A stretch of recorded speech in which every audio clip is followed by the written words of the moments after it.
देखिए सर, अगर देखा जाए तो यहाँ पे अभी तक कोई भी चीज़ दस्तयाब नहीं है। ये जो बर्फ़बारी है इसमें बहुत सारा मुश्किलात का सामना करना पड़ता है गरीब आवाम को।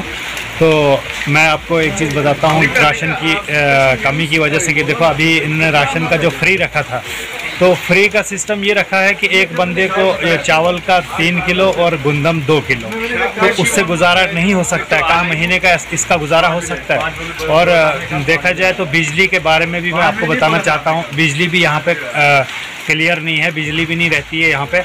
हर वक्त यहाँ पे बिजली नहीं रहती है, तो ज़्यादा कटौती ही रहती है। और यहाँ पे राशन देखो, हम चाहते हैं कि हम आपके इस चैनल के माध्यम से हम इन डीसी साहब को कहना चाहते हैं कि यहाँ पे जो गरीब आवाम सफ़र कर रहे हैं, तो ख़ासकर ये जो आज बर्फ़बारी हो रही है, तो इसके लिए थोड़ा सा मदद चाहिए हमें। यहाँ पे मतलब जो फ्री राशन है इसको बढ़ाया जाए। ये बहुत ही कम है, 3 किलो चावल और 2 किलो गुंदम से यहाँ पे कुछ नहीं होने वाला है।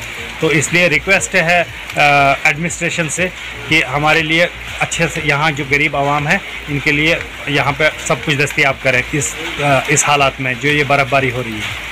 तो यहाँ पे ये जो बीपीएल और एपीएल, देखो यहाँ पे जो बीपीएल ये भी दिया जाए, और क्यों राशन की बहुत ज़रूरत है। और बीपीएल भी दिया जाए, और एपीएल का उनको भी, एपीएल वालों को भी दिया जाए। हर एक को राशन पहुंचना चाहिए, क्योंकि इस हालात में बहुत मुश्किलात का सामना करना पड़ रहा है।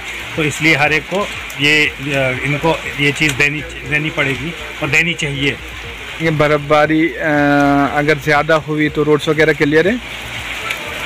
अभी देखो, अभी तो फ़िलहाल ठीक है, लेकिन बर्फ़बारी लगता है कि ज़्यादा होने वाली है। तो इनको चाहिए कि हम यहाँ पे क्लियर रखने के लिए चाहिए, इस रोड को क्लियर रहना चाहिए।